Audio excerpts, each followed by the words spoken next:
एक गांव में एक आदमी और एक औरत रहते थे। दोनों का सपना था कि अपनी जिंदगी बेहतरीन बनाएं। औरत दिन रात मेहनत करती थी, अपने घर वालों की देखभाल करती, खुद थक जाती लेकिन कभी शिकायत नहीं करती।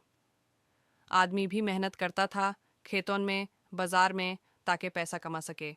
एक दिन आदमी थक कर बोलता है, मैं अकेला क्या करूं? मेहनत करता हूं लेकिन कुछ हासिल नहीं होता।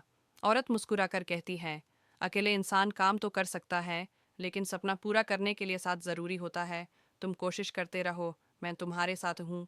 उस दिन से दोनों ने साथ मिलकर काम करना शुरू किया। आदमी खेतों में ज़्यादा मेहनत करता, औरत घर के सत सत बाजार में छोटी सी दुकान चलाने लगी।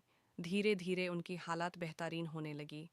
आखिरकार कुछ सालों बाद उनका छोटा सा घर एक अच्छी हवेली बन गया और लोग कहते थे, यह दोनों की एकता और भरोसा ही उनकी असल ताकत है।